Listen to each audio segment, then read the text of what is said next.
Hello everyone, welcome back. This is Collapse Talk with Gabriel Marrero, and well, I hope y'all are just dealing with everything, pretty wild last couple of weeks, but honestly, we just have to keep our heads straight.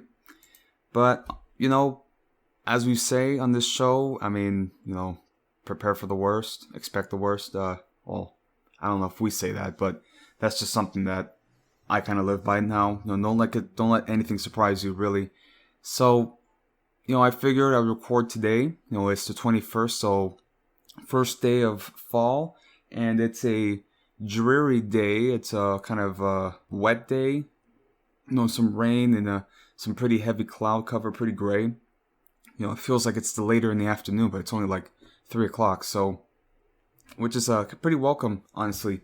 It's been pretty sunny, pretty, not that I don't like the sun, it's good to have to work on the skin color and tan up, but yeah, it's just dreary, so we have a tropical storm on the way here in Texas, in the coastal regions in Houston. They're getting some rain out there, so we'll just have to see what happens with this storm, but I'll talk about that more later on in the natural segment, because in this show we have 3 segments. So I talk about the international, world, global politics, geopolitics, and then I also talk about domestic, given the United States collapse that's occurring right now, and then also the natural world and just climate change. Just try to divvy up, because collapse is really, it's like an umbrella. It honestly is, if you really think about it. So all these things just lead into the same thing. So yeah, so I'll talk about international segment. And so I wanted to speak about something that's pretty recent. So it's a allegation of Chinese warplanes violating Taiwanese airspace. About 40 warplanes breached Taiwan Strait median line. The president calls it a threat of force. Reading this from CNN, Taiwan's president has accused Beijing of purposefully inflaming tensions in East Asia after Chinese warplanes crossed the sensitive median line across the narrow strait that separates the mainland and the self-governing island almost 40 times on Friday and Saturday. Taken together, the repeated incursions, which came from multiple directions and invoked a combination of sophisticated fighter jets and heavy bombs, is without modern precedent and marks a significant escalation in cross-strait tensions. So, yeah, this is the article came out within, today at 9:50, so it's pretty recent. So these incursions happened later on or earlier, and so, yeah, it's just like another escalation of Beijing threatening Taiwan, and because, Beijing sees it as a breakaway state. It's the remnants of the nationalist movement, Chiang Kai-shek. So, yeah, this is technically the Republic of China. That's what Taiwan considers themselves. And so, this is just another escalation. China was also doing these amphibious exercises. Just, they're definitely trying to strengthen their naval capabilities. That's something that they have to work on.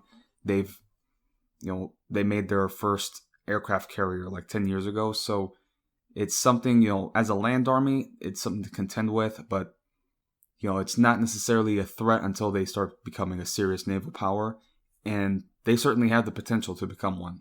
We shouldn't really sleep on that. That was, historically the reason why they hadn't been considered much of a global threat, because they never really focused on the Navy. But when they did, it was pretty advanced, pretty sophisticated. So it's not something that you should sleep on, as I said. But yeah, so, quote, "What we are seeing now is not just a situation across the Taiwan Strait, but a regional situation. China's recent military activities, especially in the past few days, clearly constitute a threat of force, which is part of their verbal attacks and military threats against Taiwan," President Tsai Ing-wen told reporters Sunday. Right? So, they also have the South China Sea situation. They have their islands that they're building so that they can claim it to be Chinese territory, and then they can expand their control in the area, primarily for fishing and I need. I don't know. I mean, there probably is oil in that area too that they're trying to get, but it's not out of the question. I mean, they're just trying to get control. I don't know, because they do this all in they do this also in international waters, as I mentioned before. The Galapagos islands, the border regions there, they had entire fleets just like sitting in like a narrow gap where the borders intersected. So they were sitting, and fishing in those international like sliver of waters, and that's not. I mean, it could be a line on your map GPS, but the ecosystem in the ocean doesn't recognize that. So that's yeah. So yeah, China definitely acting a fool, trying to cement their power. I mean, each time I just read something new about them, I'm just like, they can't be allowed to win. They, and I don't know, man. So as I said, China definitely escalating their influence in the region, and this is also a thing that's occurring in India, between India and China in the Himalayas. There's a lake that they're trying to have control over, and so they're constantly butting heads and fighting openly, and people have died. So this is it's just strange, because each time you read one of their propaganda agents, whatever, that they're always like, we've never violated international laws, because India has always been encouraging on our land. And it's just like, yeah, because you guys keep pushing the border, so technically you've never crossed the border, because you don't. It's just, oh my goodness gracious, they can't be allowed to win. I don't know what we're gonna do, but yeah, that's just what's happening there. So Taiwan, it's definitely on the dinner menu. I mean, Hong Kong is just, you think Hong Kong is bad, this is gonna be something else. Like, this is. Yeah, if they ever put troops on that island. And, one thing I do like about Trump, he does not tolerate China's antics. That's like the one thing that he's good at. So, I mean, if we do end up in a war and Trump leads the way, I don't believe he's competent, but hopefully he'll listen more to the generals rather than his political minders, because the generals, they want to win, and they want to win this right. Like, they know what's up, with China. So who knows? Which because there was the comments that, or allegations that Trump said about World War I veterans, calling them losers, the ones who were wounded and died, losers or whatever. And I'm inclined to believe it. There was a huge outrage behind it. I was just like, I don't, like, my mind, I don't care. I just don't care, But, I mean, I'm inclined to believe he made those comments because, given his social status, his upbringing, military service is clearly not something that's valued. I mean, he dodged the draft. If he wanted to fight in that war, he would have enlisted at the very least. He could have done what George Bush did. But hey, he probably did have bone spurs. I mean, he was, on the football team playing sports in school. So I honestly, at this rate, who cares? Because, like, obviously, given his rich status, he was gonna dodge the war. So I mean, at this point, I don't care. But he did say that stuff about John McCain, making the joke, oh, I like my soldiers who weren't captured, and like, you don't do that. It showed a lack of respect, and I don't know why he didn't. There's a lot of other things that he could have said about John McCain, but like that, he went to there. That's my point. That's something that I can't really, get behind. But yeah, so as I was saying, so if we end up in a war with China, okay, I'm pretty sure Trump, he's been talking about China. He's the strongest against China. So, all right, let's move it. You only got, one more term left, because you are going to win this election, or who knows? I don't know. The election is going to be a fucking mess, but I'll talk about that later on. But yeah, so China strengthening up their influence and threatening Taiwan. So Next up, I wanted to talk about another issue that's kind of overlooked. I haven't really heard people talk about this, but this is an issue that I've not with this specific region, but I've talked about, given the water resources that are depleting, freshwater resources, the competition that arises from that. So in Mexico, there is a group of farmers that is occupying a dam, and they're pissed off about water payments that are being made for who knows what. So in the the Chihuahua state. So reading this from the Washington Post. For 75 years, through tensions and disputes over immigration, narco trafficking, and trade, Mexico and the United States have sent each other billions of gallons of water annually to irrigate farms along the border under a treaty signed during World War II. But today, the 1944 agreement is facing increasingly violent oppositions in drought-parched Chihuahua state, where protesters have seized control of a major dam to dramatize the plight of farmers whose cotton, tomatoes, and pecan crops, they say, depend on the water that's being sent north. Unrest has simmered for months over U.S. demands that Mexico pay off a shortfall of more than 100 billion gallons by October 24th to meet its 5-year water delivery quota. Local farmers say the extra payments are emptying reserves that store water they need. End quote. So this is a crisis that's occurring, actually. So it's at La Boquilla Dam in Conchas Rivers. And 2,000 protesters swarmed the dam and seized it. And one woman was shot. They were clashing with National Guard and military police. This is very serious. And so this is obviously a, result of climate change.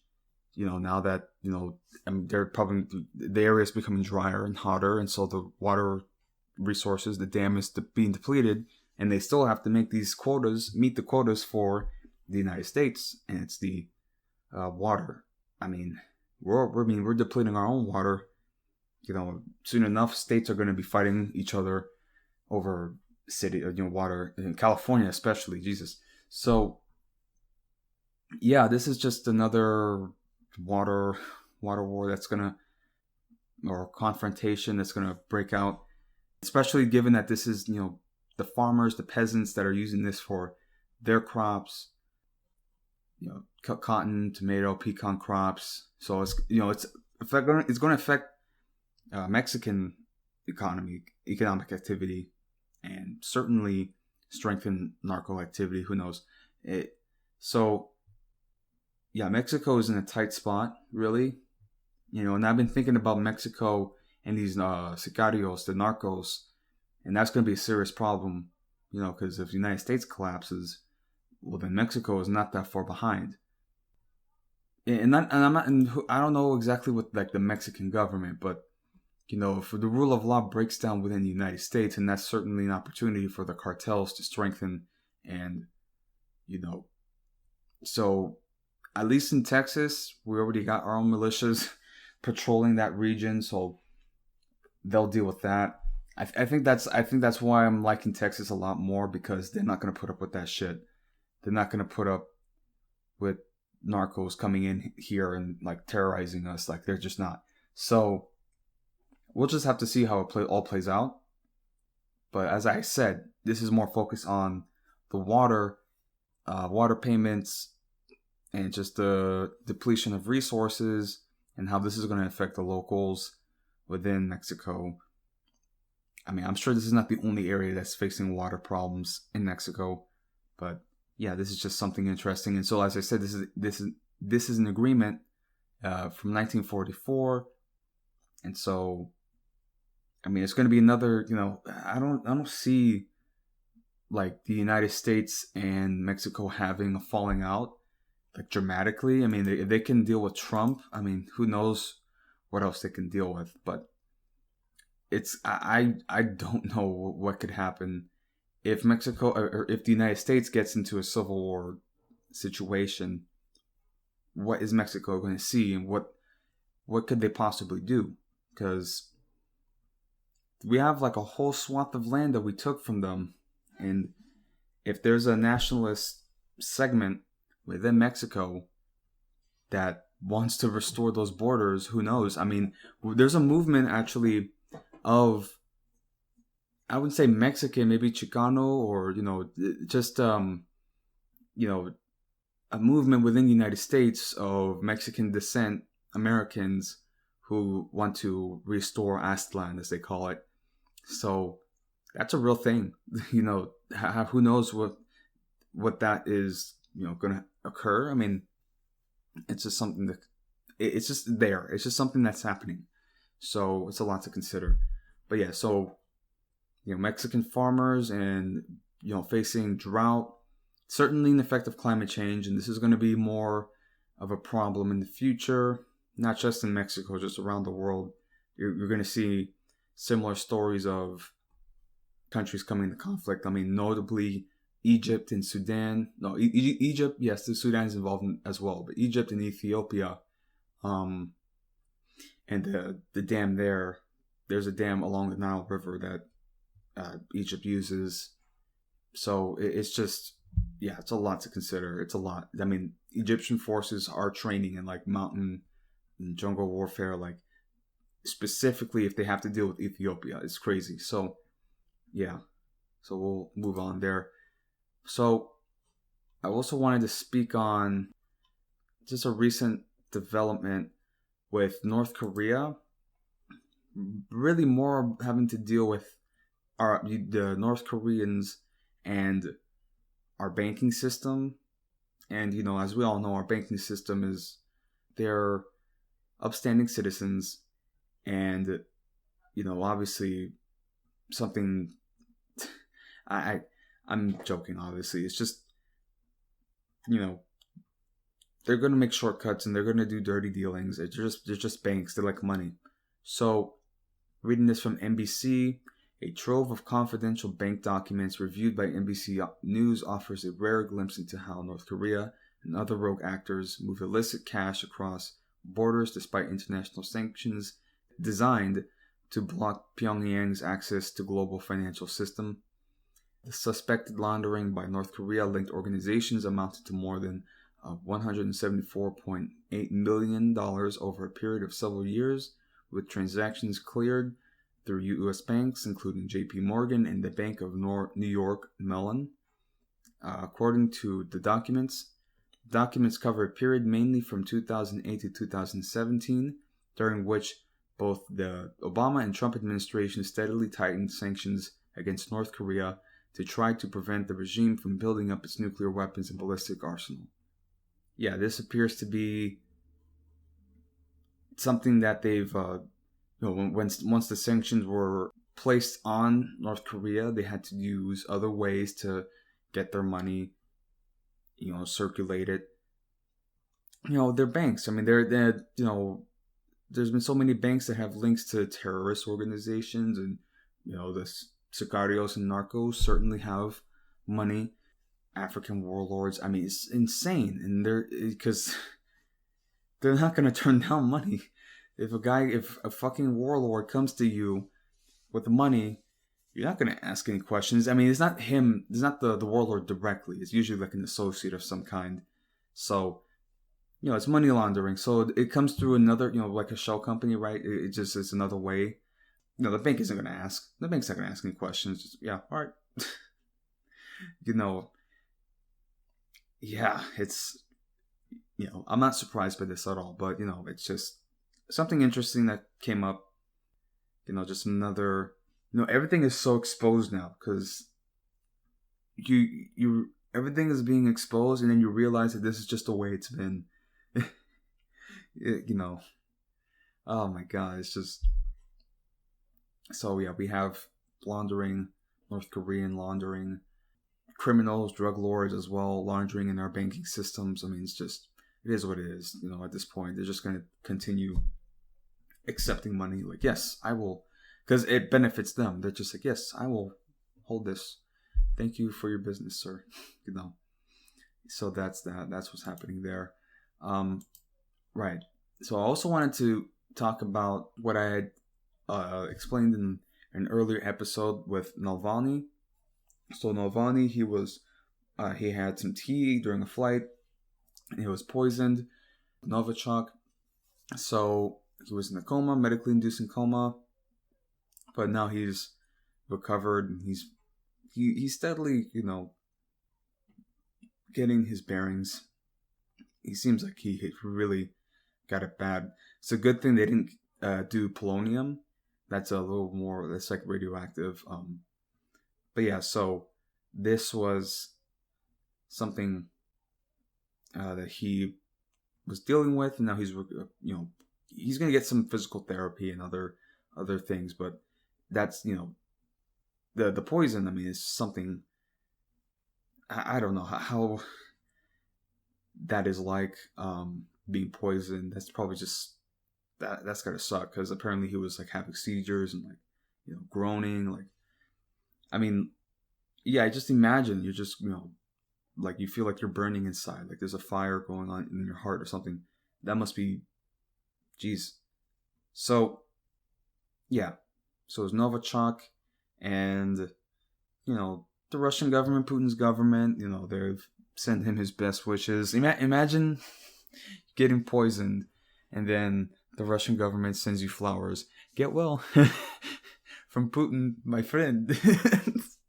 Oh my God, that is like just not even that. Forget the government. Forget Putin's position in power. Imagine you're having trouble with somebody, and you've been, he's obviously rightfully, needs to be called out.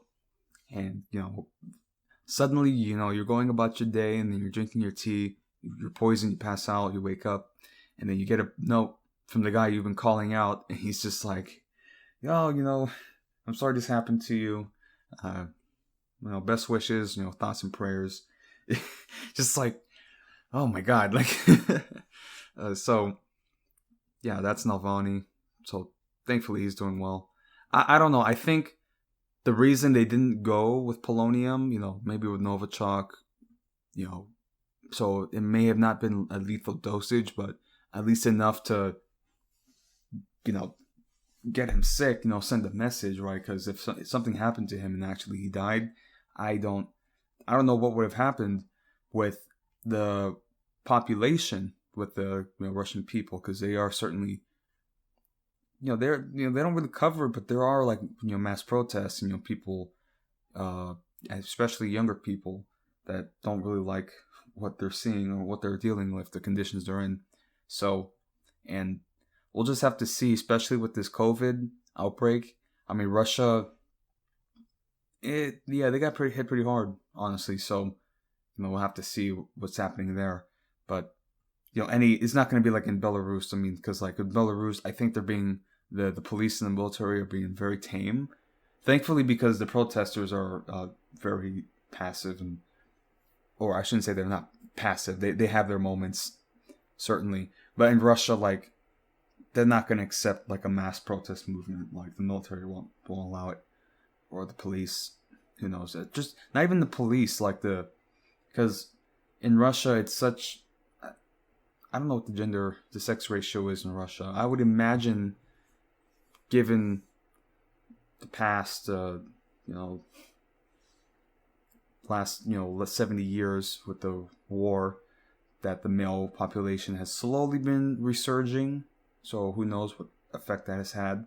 But there is a section of the population that which is back up whatever the government, or that wants that strongman machismo atmosphere. I mean, it's a hard place to live in. So it just that's that attitude, that strong, I guess you could call it toxic masculine attitude, is very prevalent there. So, yeah, that's in Russia. And so that would be very difficult for a very liberal movement to take place, because they wouldn't allow it at all. And Belarus, it's another situation to look at. And it's certainly, as I said, echoing back to Ukraine with the movement there. So what recently came out is a data leak with hackers revealing the identities of 1,000 Belarusian officers.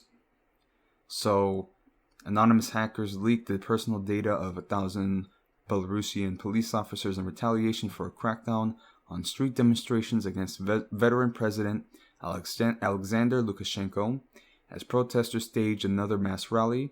As the arrests continue, we will continue to publish data on a massive scale, said a statement distributed by the opposition news channel Nexta live on the messaging app Telegram. No one will remain anonymous, even under a balaclava.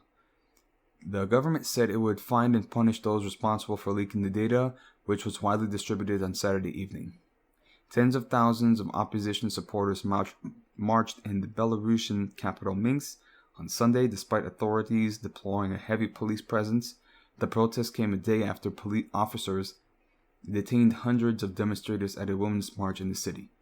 Right, so, and I also believe they had a demonstration where up to 200,000 people showed up. So, I mean, people are really coming out in the streets for this, and who knows how far this is going to go. But if it escalates, Russia will intervene. They're not going to allow any kind of insurrection in the country. So that's just what's going to happen there. So yeah, as I said, this could turn into a serious crisis for Europe and NATO, and for Russia too. Russia is going to have to make some pretty drastic actions. But for now, that's what I wanted to wrap up with on the international. Those are the stories that kind of stood out to me. Probably missed something. I wanted to really expand upon the domestic sphere on this episode because we've had a pretty serious development given the death of, or I should say passing of, Ruth Bader Ginsburg. And so I think this is a pivotal moment for the United States politically, because this is just only going to escalate things. I mean, we have our election problems to worry about. Now we have to worry about placing a Supreme Court pick. And look, we're in this mess, this predicament, all because of Mitch McConnell. Because Mitch McConnell was the one who, when Antonin Scalia passed, he was delaying the vote on Merrick Garland and saying, well, it's an election year and we can't allow a vote and blah, blah, blah. And so,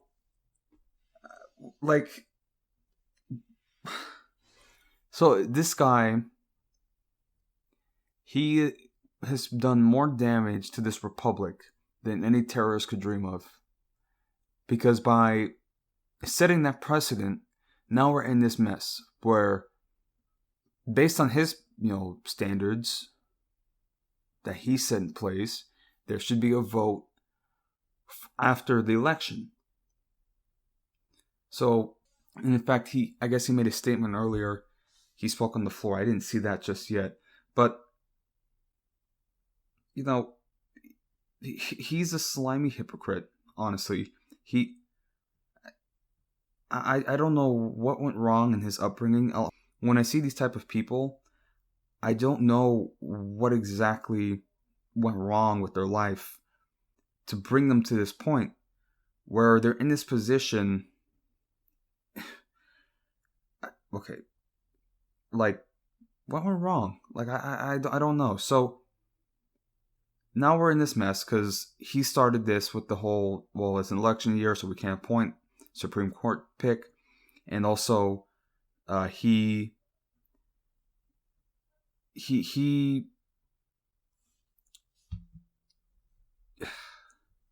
at a loss for words.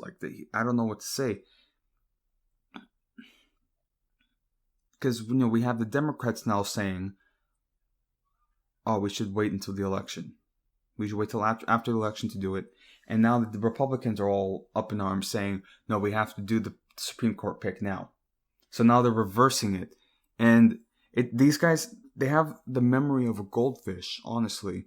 And, I'm not too happy with the Democrats either, because now they're switching roles. And now they're, you see what I'm saying? Oh my goodness. Because now it's all about their side. It's all about their political win, right? it's just this is not good for the republic. It's not. It's not, because it's just about the side. It's just about the team. It's not about the country. And there's some, significant people that I listen to as pundits and commentators, and you already see like the line in the sand and where people are stepping on, and I'm just like, I'd just rather stay on the line because I don't know. This is not this is not good. This is not going to end well. I mean, because look, I would be remiss to say that there isn't a chaotic side of me that wouldn't like to see everything burned down, but I also know that there's no going back, and you get what you like, you get what you wish for. Because I mean, like, I prefer not to have to survive every day and try to scrap for a meal every day. But I mean, if that's where everything is heading towards, then might as well just live with it. But a lot of people don't know. They're just detached from reality, and they don't know what that leads to because they have other things in mind. So this is just another historic event. And and also with the liberals and the Democrats, they're just like, oh, why couldn't she die after the election? Man, why couldn't she die? As if she had any control over that. I'm sorry. Like, that it's terrible that we're in the position where the fate of our nation hinges on the death of a person. That's a terrible situation to be in, especially a person who is 87, because like, she had so many different like ailments in the last, not even like in the last couple of years, just in the last couple of months. So there are all these articles coming about her health and her recovery. Like, dude, she had so much care with her. I'm just like, wow. I'm and then she also said that the vote needed to be after her death. And these are people assuming that Trump is going to lose. They're assuming that he's going to lose, and that's why they want the appointment afterwards. I'm just like, wow. I don't know, man. That we're very lost. This is not a good thing. I don't know.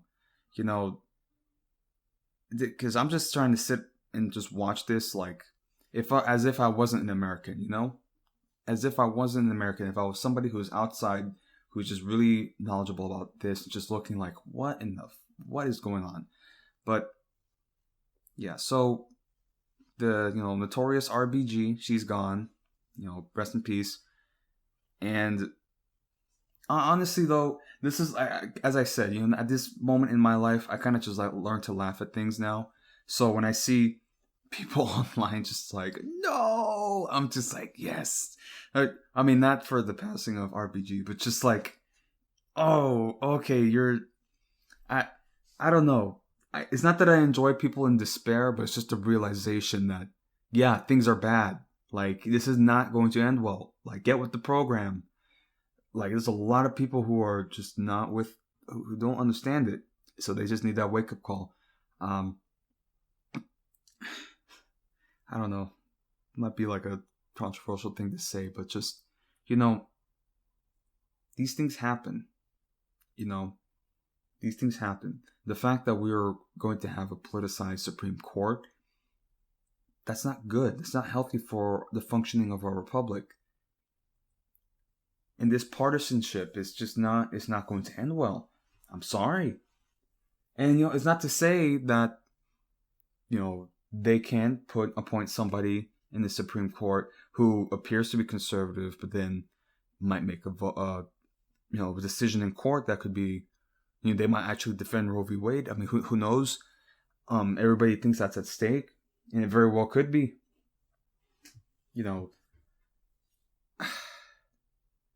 Yeah, man.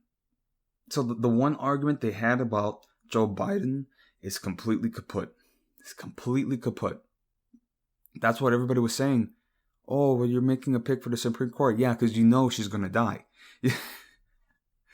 Wow, man. I'm just like, some people, man. Some people. Anyway, So I don't want to talk too much about that because everybody has an opinion. But I'm just upset at Mitch McConnell for putting us in this mess in the first place. Because if he didn't do that with Merrick Garland, because basically speaking, the president can appoint whenever one passes or retires, can just appoint it. That's their designation. But when he came in the way, just saying, well, actually, now we're in this constitutional mess because now we have to point to the Constitution and it's saying one thing, but then we did it the other time. Well, that's not fair. So, yeah, these motherfuckers. So anyway, moving onward. With our COVID outbreak, pandemic, that's, still burning strong. I mean, this is still the first wave, and we're talking about the second wave that's coming soon. I need to get my flu shot. Jesus. So, we've surpassed the 200,000 death mark, and we're just gonna have to weather the storm and deal with what comes next. It's of course not something that we should. I don't know what to say about that. The 200,000 death.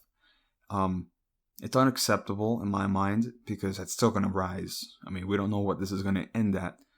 That's gonna continue to rise. It's unacceptable. It's directly highlighting the failures of our healthcare system. And not just that. Also the failures of our ability to coordinate and deal with a national emergency, national crisis. Health guidelines. I mean, the CDC just reversed the health guidelines about the virus spreading through the air. So people are going to, I don't know what to believe. I'm still going to keep my mask on because I just feel better with it. Especially now, because I don't like being around in close proximity with other folks, especially now because I feel like the hygiene standards are slowly declining for whatever reason. I don't know why that's happening, but yeah. Anyway, but yeah, CDC reversed some guidelines, and so we have 200,000 dead, and they're also saying that about maybe 10,000 of those people died directly because of the virus, and so the majority have been comorbidities, the elderly, the obese, people with underlying conditions. And so yes, that is the case. That is the case. The point is that it's still unacceptable. The response was irresponsible, and it's not entirely on Trump because now it's released that Trump is part of it, absolutely. Because he did come out with that Woodward interview. He said trying to downplay it. His strategy, I guess, was trying to blow it off so everybody wouldn't panic. But it was getting bad. So you're saying one thing that is not bad, so people are complacent, and it gets worse. And then there's a real panic, a real hysteria. His style, I guess, is just to downplay it. Downplay it. It's not that bad. I mean, it might be stage 4, but people have beaten it before. It's not that bad. People want to hear it straight. They rather hear it straight. They say, hey, this is not going to go down well, but here's what we can do. And if we band together, we can get through it. That's what real leadership is. I don't know. So, yes, that happened. 200,000 dead. And yes, as I said, Trump, the point I was making, Trump, he's guilty, but, you have all the other stuff in New York with Cuomo, allegations of him putting people back into nursing homes and that participating towards the death toll there as well. I mean, and I'm sure there's other stuff the Democrats have done to make things worse, especially with the BLM protests. People, they're all upset with the shutdown protesters, and then you see the BLM and they're out in the millions. I can understand that point. That is a bit of a double standard. I will say that. So anyway, yeah. So we still have, because as I said, this is the first day of fall, and it certainly feels like it. It's just nice to, have some actual sweater weather. What temperature? It's like 72 degrees. That's awesome. So, yeah, but, that's also going to start up with flu season. So I need to get my flu shot. You definitely need to get it. Because I don't want to be sick with both of that. And I've been lucky, I guess, because I have been interacting with folks a bit more than usual. But it's just, at this point, like, it's just nice to have human interaction, I'm sure I'm self-isolating now, trying to stay by myself now. But, yeah, I mean, you still need interaction. And you still need people to hug. Just got to make sure that, doing things right. Anyway, so we got the COVID outbreak occurring. But we also got, within our ICE detention facilities, some pretty disturbing allegations as well. And it comes from these female detention centers where supposedly they are performing mass hysterectomies. And a hysterectomy is the removal of a woman's uterus. So, yeah, these are pretty new allegations. I mean, that's essentially forced sterilization, and that's the same technique that the Chinese are using against Uyghur Muslims. So, yeah, I mean, with something like this, I have to really take it with a grain of salt, because that is really, really devious, and that's essentially a human rights violation. Especially if it's against the will of the women. So, I mean, okay. So I'm reading this from lawandcrime.com, and this is per the AP. So, a lawyer who helped file the complaint said she never spoke to any woman who had hysterectomies. Priyanka Bhatt, staff attorney at the advocacy group Project South, told the Washington Post that she included the hysterectomy allegations because she wanted to trigger an investigation to determine if they were true. I have a responsibility to listen to the women I've been spoken to. Bhatt told the AP Friday. She said one woman alleged that she was repeatedly pressured to have a hysterectomy that authorities said they would not pay for her to get a second opinion. And so that was per the AP in this article, but I'll read onward. Quote, members of Congress and groups representing Duan Wu-Ten have demanded an investigation of the nurse's claims about mass hysterectomies on Irwin County Detention Center's detainees. The doctor since identified as OBGYN Mahendra Amin, told The Intercept he only performed 1 or 2 hysterectomies in the past 2 or 3 years. He also denied performing surgeries without patient's consent. Everything is wrong, and if you want to talk to the hospital administrator, Amin said. Scott Grubman, a lawyer for Amin, who also vigorously denied the allegations in the complaint. We look forward to all the facts coming out and are confident that once they do, Dr. Amin will be cleared of wrongdoing, Grubman said. Okay. Onward. Amin and other doctors previously reached a settlement with the Department of Justice in 2015 after Connie Brogdon and Summer Holland filed a lawsuit under the whistleblower provisions of the False Claims Act and the Georgia False Medicaid Claims Act, alleging doctors caused false claims to be submitted to Medicare and Medicaid. And there was also an update made on September 8th. The Associated Press reported that more migrant women had come forward and alleged that they did not agree to surgical procedures, but AP also said that its review of the matter did not find evidence of mass hysterectomies, as alleged in a widely shared complaint filed by a nurse at the detention center. So there's these complaints being made, and the AP is looking into it, and they're not really finding anything, but they're getting a lot of allegations. So, that's why it's kind of harder to take this a little seriously, but it's not out of the question, because at this point, I don't let anything surprise me, and I can certainly see this happening. There are reports of children at these detention centers being abused and disappearing.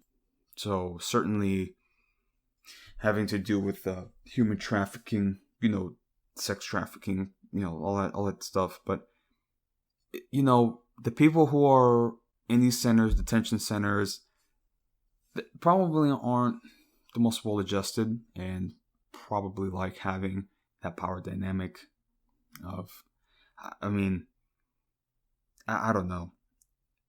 I don't know what goes on there, because you see some of these photos and it's overcrowded. There's no space. They're just sitting on top of each other. And it's not like these are criminals. These are just normal people trying to escape,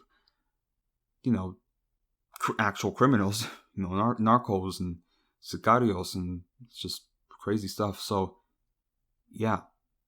But, again, these are allegations, so we're just going to have to wait, because they're saying one thing, and yeah, this is just another story to pay attention to, I guess. But these allegations in ICE detention centers, they're certainly not...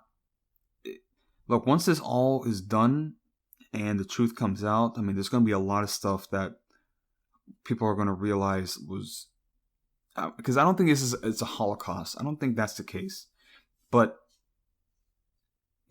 anytime you're in control, you have a mass incarceration. We have our regular justice system and the prison system, but we justify it because they're criminals, and even that needs reform, because it's just about punishment, and there's a recidivism. Anywho, with this, they're just detaining foreigners, so they're not even ours, and that's the mentality behind their detention. And the stories are going to come out of this, if we have any history to write, is going to be bad. It's not going to be pretty. Anyway, so that's happening there. So we were talking about the political divisions, and just the signs of worrying signs of, I guess you could call it, fascism, and mass detentions, violations of human rights. So that is occurring. But then we also have the economic situation that's occurring with young people. Millennials are just getting fucked. And, especially college students, we are in a bind, honestly. And I'll be honest, I don't know what I'm going to do. It's a fork in the road, because I'm looking at the path with college, continuing with it, with the degree. And I do want a degree, but it's just like, what am I doing? I don't know. It's very, because this is certainly something I want to do, podcasting, but then I have all these other things to add on to it. And it's just like, I don't want that. I have like a media practicum. I have to write articles, and just the fact that there's somebody who's over me, telling me, and it's just, I don't know. I don't. It's not a position that I like at whatsoever. Because, as I said, I'd much rather answer to my own audience than to have somebody who, is going to monitor what I say and what I do, and just say, well, you should probably do this. And again, I guess they're just doing their job. It's not, it's just not for me. I don't do well with that. Anyway, but what's been released now is that low-income college students are dropping out at, alarming numbers. Yeah. I feel incredibly lucky that I've survived through college, at least till now. But my GPA is certainly going to take a hit. I just want the bare minimum. Like, I don't care. Just give me the fucking degree.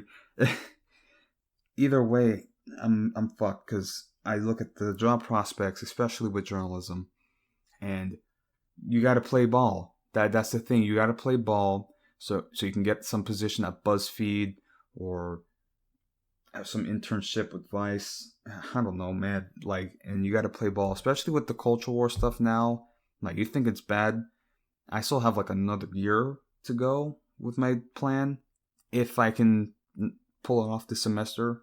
But it's going to be far worse by the time I get my degree and have to enter the field. So I'm glad I'm doing this now and roughing the, just smoothing the kinks now, because, I certainly want to be more independent in that sense. So, as I said, so low-income students are dropping out. I'm reading this from the Washington Post, and this is following a student called Paige McConnell. So, quote, in August, Paige McConnell became the first in her family to go to college and the first to drop out. McConnell, 18, could not make online classes work. She doesn't have Wi-Fi at her rural home in Crossville, Tennessee. The local library turned her away, not wanting anyone sitting around during the pandemic. She spent hours in the McDonald's parking lot using the fast food chain's internet. She kept getting kicked off her college's virtual classes because the network wasn't safe. For 2 weeks after starting at Rowan State Community College, she gave up. At my high school graduation, or quote, at my high school graduation, I told all my family I would go to community college. I was trying to better my future, McConnell said, but the online classes really threw me for a loop. I knew I couldn't do it, end quote. McConnell's situation is playing out all over the country as the fall semester gets into full swing in the midst of a coronavirus pandemic. Schools are noticing a concerning trend. Low-income students are the most likely to drop out or not enroll at all, raising fears that they might never get a college degree. Some 100,000 fewer high school seniors completed financial aid applications to attend college this year, according to a National College Attainment Network analysis. A free application for federal student aid, FAFSA, data through August. Yeah, so, the lower end of our society, this is why we needed affordable affordable college education, and also affordable healthcare. That's just a given. But my point with it is that once you remove those financial barriers, you truly have a meritocracy, right? So once you remove those financial barriers, those people from those lower end, those people in Tennessee, in West Virginia, I mean, not to generalize anything, but, there's some areas where they just don't have access to those resources. And they didn't have it's not even, somebody could be gifted and be very educated and informed in a rural setting, and they could have a real opportunity to go to college with some financial aid, whatever, and make it work and go to college, get a degree, and then actually get a better life. I mean, they don't even need a degree. Honestly, you can still make a good life without a degree. But, this is just the world that we live in now, where everybody is expected to get a degree, to go to college, to get a cubicle job. It's just like, that's just the way we're designed at this point. Our economy, our education system. But it's not built to uplift people like her, McConnell, who was the first in her family to go to college, and now she has to drop out because she can't do online school because she doesn't have proper access to Wi-Fi. And I find it funny that they were telling her that the McDonald's Wi-Fi isn't safe, but they're using stuff like Zoom. It's just like, you think this is safe? I never turn on my camera for those Zoom calls. I just never. I make excuses, but it's all taped up because I'm not. No. So yeah, that's low-income college students. That's what's occurring. That's what's occurring, and they're just dropping out. Best wishes to her, honestly, but this is just another trend. I mean, again, I've been just sitting here just like, how the fuck am I going to do this? Like, I might be I don't know. This semester isn't over, honestly. So, and yeah, I've told myself that I can't work in a restaurant and I can't work in retail. I can't do it. And it's not, and those aren't even sustainable, jobs. They're just not. You're not even guaranteed a full 40 hours, and then you're getting paid at the most $9 In some restaurants, you're getting paid like $2 with tips. So you're living off of tips, and you're in the coronavirus pandemic. So, people aren't really going to restaurants. And I'm sure all the different guidelines now are different, weird, whatever. It's just, yeah. But low-income people are just dropping out of college. And what's also occurring is that young adults are moving back in with their parents at a record rate, far more than they were under the Great Depression. I think 52% is what they said. Of young adults are moving back in with their parents between 18 and 29. I'm lucky enough that I still have a place over my head, but it has not been easy to keep it. It's really been messed up, honestly. And I wouldn't be as worried, but then, that motherfucker took my tent. Somebody broke into my car and took my tent that I was going to use to camp out, or just a bug out. But now I have to get a new tent. So that's what happened to me. But anyway, young people are moving in with their parents. I mean, who knows what the homelessness is going to become, because some of these families, the millennials are moving in with their parents, and their parents are certainly struggling financially. So, entire families are facing homelessness. That's not going to end well. It's not going to end well. I don't know what these politicians, they got their head up their ass with the election and trying to maintain power. And people are, really, they're on the verge of desperation. And millions of people, you really don't know what's going to happen when people have nothing to lose. Truly nothing to lose. Everything got taken. But yes, that is what's occurring there. But yeah, that's just something that's occurring. We also have, specifically within California that I've talked about, it's just collapsing. California is in the midst of a crisis, but we've had wildfires all along the West Coast, really. And the wildfires there are unprecedented, of course, especially in the Midwest, the Pacific Northwest, I should say. And because those areas are heavily wooded, but now it's becoming drier, so it's going to bring about those fires far more intensely. I mean, now sometimes I've looked over whenever the sun is setting, and it's red. It's because it has all that smoke and soot from the west. It's eerie because you're looking at a circle. Because normally when you look at the sun, I mean, if on a clear day, your eyes are obviously you're gonna blind yourself. But that's the point. It's bright. But now that the sky is filled with soot and ash, you're looking at the sun, and it doesn't have as much glare to it, so you can actually make out the circle, and then it's blood red. I mean, it's yeah. So those fires are occurring there, and I also saw a picture from NASA, a satellite image that showed Hurricane Laura coming through Louisiana, and it was intermingling with the smoke from the West Coast. So you have one half of the country burning to the ground, and then another half getting flooded, hit with a hurricane. I mean, it's yeah, that's just where we're at right now.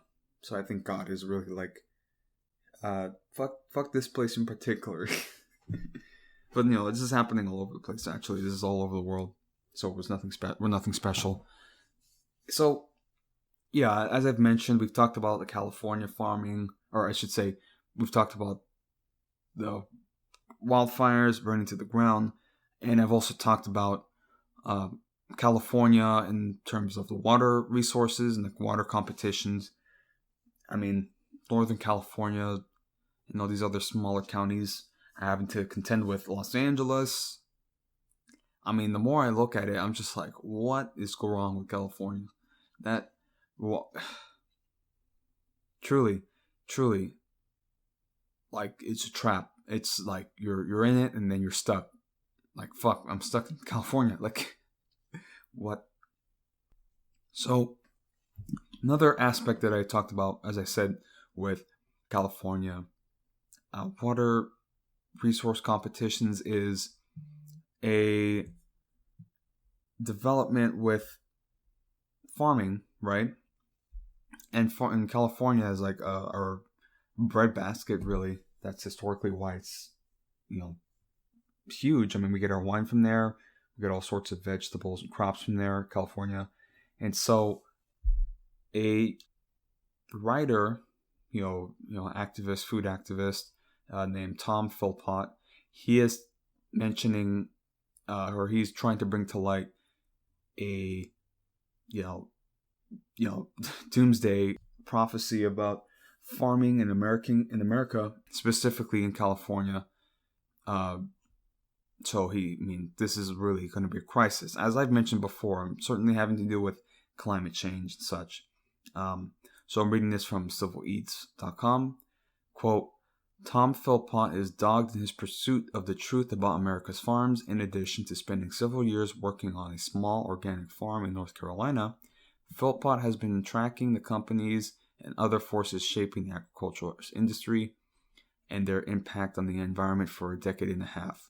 As a food writer for Grist, and then as the food and ag correspondent for Mother Jones since 2011, Philpott has amassed a wealth of exacting knowledge and a healthy dose of skepticism about one of the nation's least transparent industries. In the process of writing his first book, Perilous Bounty, The Looming Collapse of American Farming and How We Can Prevent It, Philpott spent several years in visiting and amassing research about California's Central Valley and the Corn Belt, the two poles around the U.S. agricultural industry revolves around. The results are stunning and at times difficult to write. As he writes, the Central Valley and the former prairie lands of the Midwest are both in a state of palpable and accelerating ecological decline, he continues.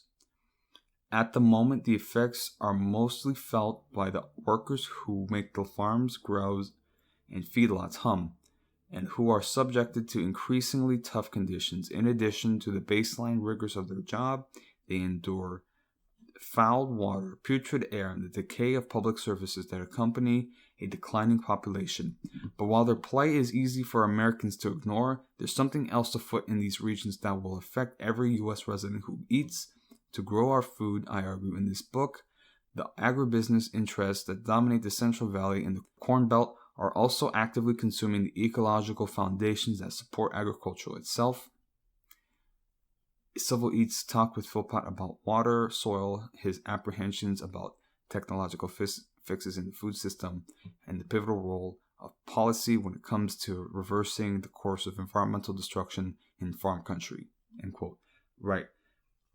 So he's talking about these companies, the agribusiness, the industries, and the damage that they do, just ecologically, certainly with pesticides.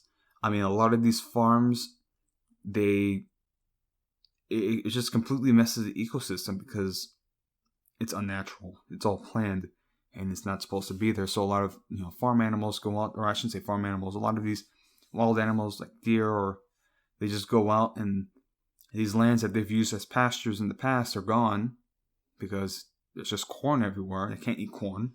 So they have to go to another location and they eat that grass.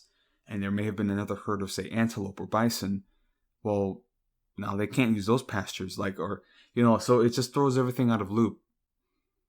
And then we have also some animals becoming overpopulated, such as wild pigs. I don't know what the problem with pigs are in, say, California or the Midwest. But, there becomes a problem because they're drawn to that.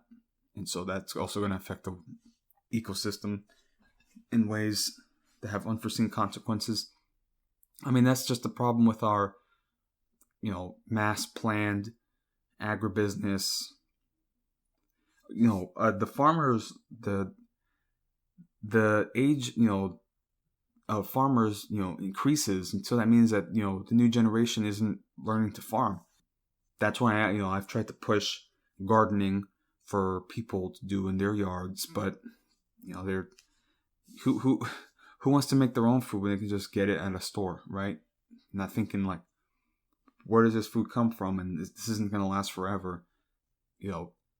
Like we had that scare early on with the stores and the panic. Now that happened very quickly, and that can happen again, and it is going to happen again. And as we're seeing here, he's saying that there's a food crisis, a farming crisis that's on the horizon, and he's pointing to environmental activity and our damage that we've done to based on our farming practices, and that's only going to get worse, of course, with climate change and increasing resources, or I should say, increasing activity, climate change, and global warming. Another factor as well is topsoil fertility. That is also going to be another issue. I mean, it's a real wonder how everything is just going wrong, even with food, like just farming. Like, wow, there's so much. There's a lot. As I said, collapse is just another umbrella. Yeah. So that is happening there. But yeah. So American farming collapsing, especially in California. And I also want to talk about with these wildfires, another aspect that's occurring with the Pacific Northwest. So I'm learning now that it's highly polarized, right? And I probably should have learned it earlier, but it's especially becoming more obvious now because you have like these cities like Seattle and Portland, heavily liberal, anarcho headquarters, whatever, Antifa. But those are mainly like strongholds of liberalism because then you see in the cities or I should say in the country, it's far more conservative and far more nationalistic and definitely proud boy types. And so what's been occurring with these fires now is because when people having to evacuate in Oregon and Washington, they're having militias come out now because there's allegations that Antifa and BLM are starting the fires. And look, it very well may be that there could be somebody setting fires. I mean, there are arson attacks that occur. Our arsonists just like to watch things burn. They may not be Antifa, but it could be very easy for somebody to be like, oh, that guy's Antifa, when he's just a guy that likes to watch things burn. So, who knows? I did see another video where there was a person apparently smoking, and a lady, got out of her car, did a citizen's arrest. Who knows? But at the same time, like when there's an obvious burn ban, and everybody's like worried about fires, and you're out in public smoking, probably, should put that out, not in the ground, somewhere responsibly. I mean, who knows? It's just, yeah. But I've also read about another situation where there was a hillbilly brigade, right, where people got in their bulldozers, construction workers, they tried their best to create like a, to save their town, just to move some brush and create what they called like I guess defensive space, so it's just ground that isn't going to burn, so they can protect their hometown, which is cool that some people came together like that. And I was also reading about I shouldn't say reading, I just watched a short clip about a California state senator candidate, this native woman, a woman of native descent, who was talking about some native practices of prescribed fires. So that was something that was done in the past that was used to clear out brush, but they would do it in specific pockets. So, they would be able to be in control of it. So instead of these massive wildfires that just kills everything, you have small pockets of burns in specific locations, and that clears out the brush. Because, you had Trump saying about like, oh, well, there's not enough rakes. That's another, thing, removing fuel from the ground. There's a lot of different methods that can be taken into account. So that's just something to look out for. But, right, we have our collapse that's occurring in the United States. And without a doubt, there are other countries that are looking at us kind of hoping for a civil war to break out in this country. and this is a report from the Daily Beast, and yeah, I guess we can take it with a grain of salt, but, it is certainly something that, it's not out of the question that people are specifically like Putin or, Xi Jinping that are kind of like just waiting for something to happen. And maybe we're pushing us towards actively, disinformation and, active, subversion. So, yeah, so what they say, Russian media is rooting for civil war in America, quote, the worse the better. And so reading onward, there's no shortage of local topics that interest the Kremlin, from the poisoning of an inconvenient dissident to the events in neighboring Belarus and the ongoing battle against the coronavirus. In the thick of all of it, America remains front and center of the Russian state media's steely focus. In Putin's Russia, U.S. Donald J. Trump rallies, events, and press comments are viewed and reported with maniacal obsession. Russian state media happily poked fun at the Trump campaign's use of a stock photo of Russian-made fighter jets, but aside from an occasional jab, Moscow's coverage of the presidency closely resembles that of Fox News. State-controlled media slant is a telling indicator of the Kremlin's leaning. To imagine the relationship between Russian President Vladimir Putin and his massive media apparatus, one may reference the coziness between Sean Hannity and Trump, and magnify that intensity tenfold, directives flowing only from the top down. Obsessed with retaining his dominance and fully realizing the power of propaganda, Putin leaves nothing to chance. Russian lawmakers, state media experts, and pundits on tightly choreographed TV shows openly revealed that the Kremlin is still rooting for Trump, but Moscow has a growing concern that this time around, their preferred candidate might lose. Appearing on a state TV show, The Right to Know, Margarita Simonyan, the editor-in-chief of the Kremlin-funded propaganda networks RT and Sputnik, said about Trump's chances of re-election, "I think Trump will lose, but then I think there will be a major blow-up from the standpoint of accepting or not accepting the outcome of the election. They'll be battling over that for a long time. Who knows how it might end?" Having openly wished for Trump to drive the United States into civil war, Russian state media figures are now relishing the idea with renewed enthusiasm. They believe it would destabilize America to such an extent as to undermine its very sovereignty, thereby untying the Kremlin's hands to wreak even more havoc upon the Western world. Appearing on Russia's state TV show, The Evening with Vladimir Soloviev, analyst Dmitry Drobnitsky explained his beliefs that U.S. elections, quote, can be considered America's internal affairs only up to the point when an actual civil war starts there. End quote. The idea of a coup d'etat seems all but inevitable, Drobnitsky argued. The loser in this election would be an idiot to accept the outcome, end quote. So, that was quite a read, but yeah, if a civil war breaks out in the United States, we're going to be more focused on our internal affairs, and Russia could certainly push their weight around even more. And so certainly can China. So that's the one thing that I can't support the left on right now, because they want to burn the system down and destabilize things, and they're not looking at the greater picture. And in fact, what might be occurring is that the true leaders of the movement, if there are any, know this, and as you know, we've talked about, like a true Marxist communist uprising. Because look, I talk about socialism, this and that. I like being provocative, but I don't support Marxism whatsoever, and China cannot win whatsoever.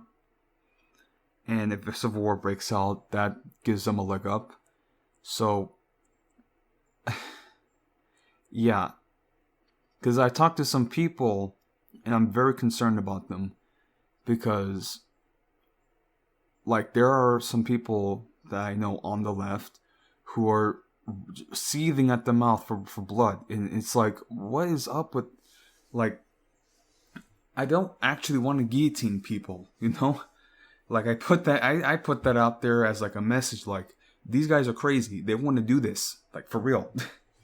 But I don't support that. I don't support it.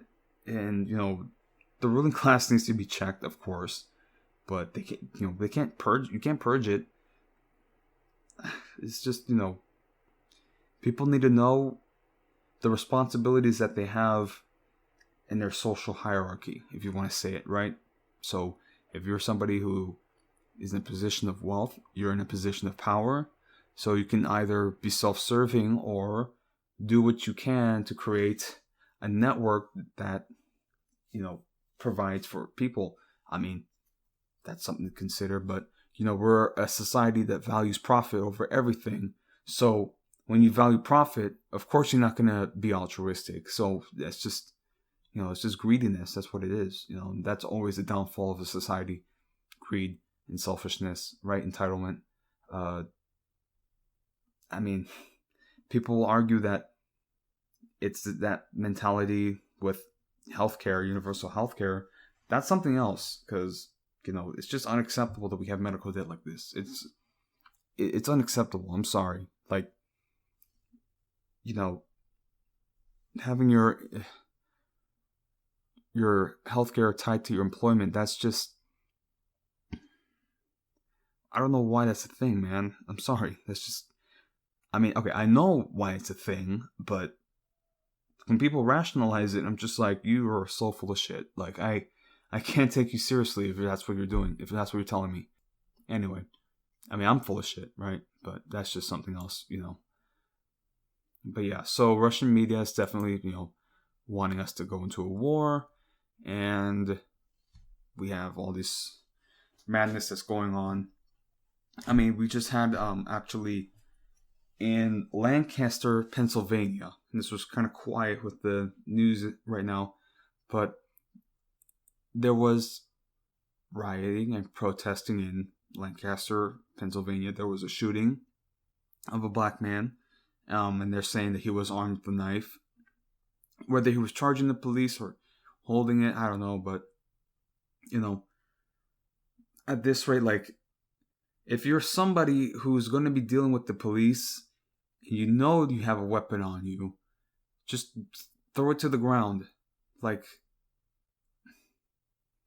then again, somebody could be mentally disturbed, or they want suicide by cop. So there are those situations where, they're just in a panic mode, right? And they freeze up and they still have the weapon in their hand, or they want to end it all, so they charge a cop, knowing that the cop has to shoot.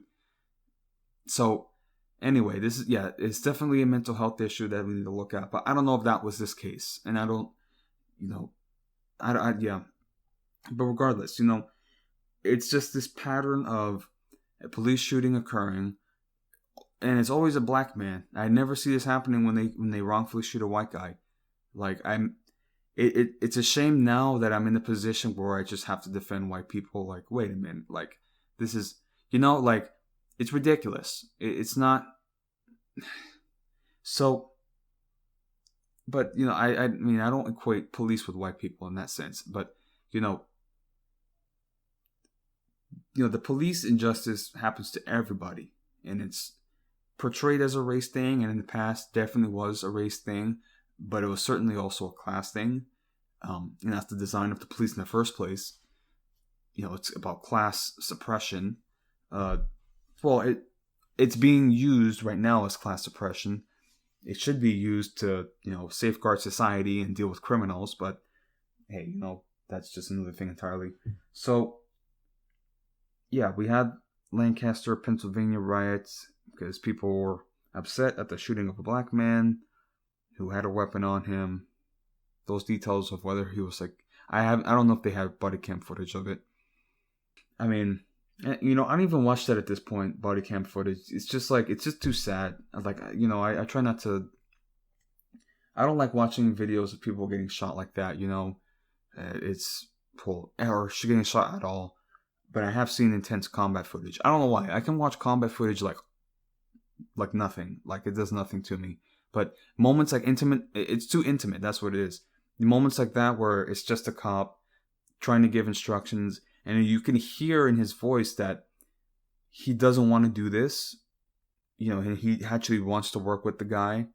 I don't know, not in this specific situation, but there's been videos of that where you can actually see the cop is trying to work, but this is a person who is, mentally disturbed and wants to get shot, or just not following orders, and then it just escalates from there. So, I guess we're just not at a point where we can non-lethally take down somebody. I mean, tasers can only do so much, but I don't know. I feel like I've been certainly taking like a red pill with this stuff, because if people, if you listen to my earlier episodes, I'm sure I sound like a radical left-wing person, and I certainly am left-leaning in a lot of sense. But yeah, what you're seeing now is people attacking the police and saying we need to get rid of them, and not realizing what that's going to do, especially in these big cities. That's one thing I like about Texas. They're not going to accept that. They're not going to accept that at all. So that's one thing I can live with. But they're just, we're focusing on the police. But look, the police, their job is to enforce the law. So the problem is our laws. And who passes our laws? Who creates our laws? The politicians. I had that realization the other day when I was driving, and I'm like, oh my God. Like, I was just like, we got played. We're getting played. Dude, so many people are going to realize that they got played. And these politicians, they're going to be the first to get on the dinner menu. Because honestly, the police, like, if it gets bad enough, they'll just leave. Like, again, especially in cities. I mean, they were doing it in Atlanta, in Seattle. They're definitely going to start retiring. New York. All these big cities where they're under attack, these cops are going to leave. And they're going to go to areas where they're accepted. Like, welcome. Like Texas. Texas will certainly keep their police force intact. That's not going anywhere.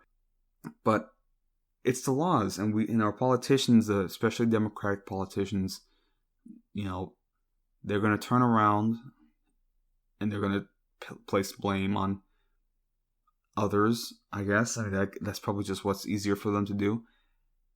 Especially in these big cities, like, you look at Chicago, because that's been under Democratic control for decades, and it sucks. I haven't been there, I should say. I shouldn't say, I do need to check it out, because I was born there, actually, in Chicago.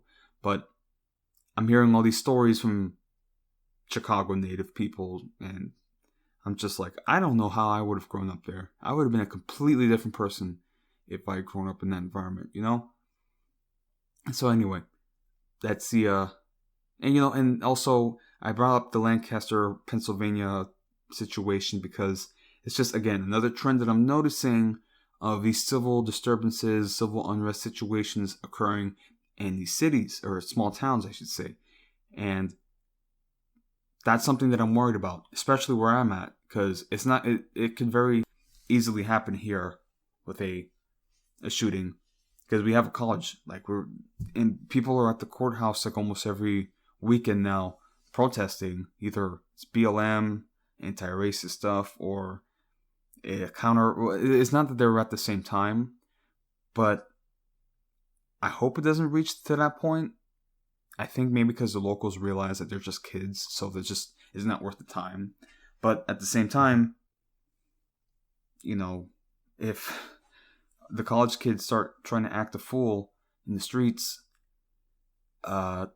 it's not gonna end well. That's all I gotta say. But it's not even that too, because I'm just worried about gang activity as well. And as I said before, there's a lot of police and National Guard out here, so it would take a lot for them to lose control. But it's not out of the question, So it's something that I have to look out for. But that's just where I'm at here. It'd probably be better just to bug in. So what I do need to get is more water reserve, more water storage. Because I certainly have plenty of food.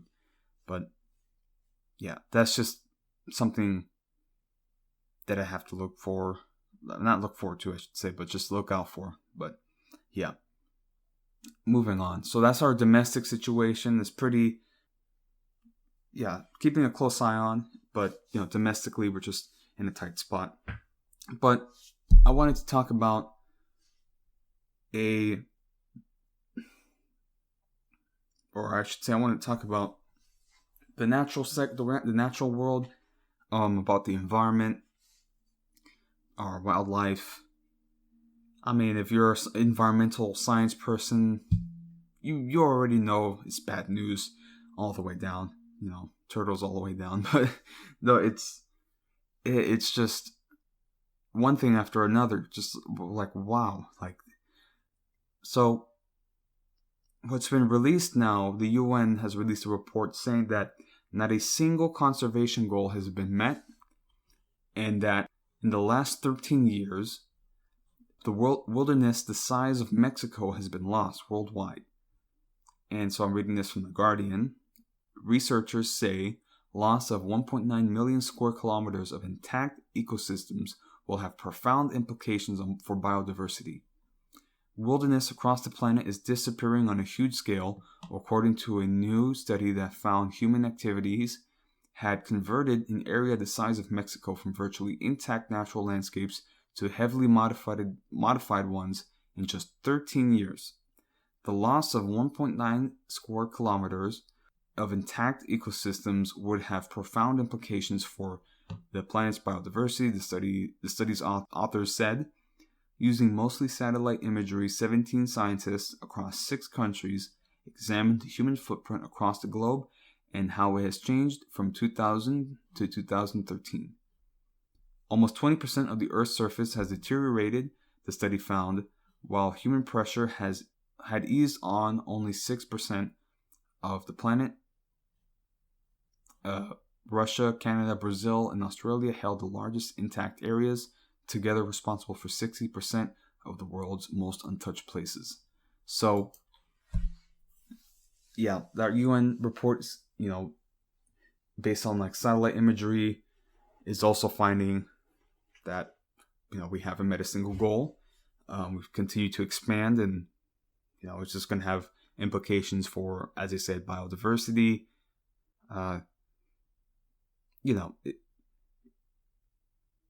Deforestation, certainly with climate change, so entire areas are becoming more, I guess they're just changing, right?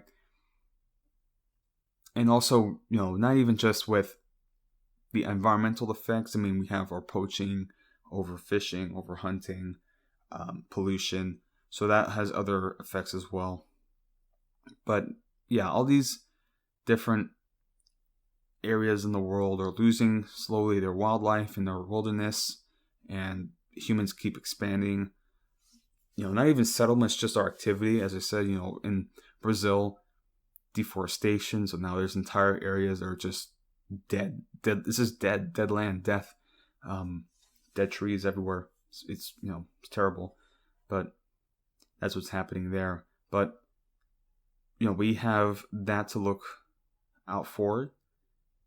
The size of Mexico in just 13 years, and I mean, that's only going to accelerate, and it's been accelerating. But that's at least something to look out for.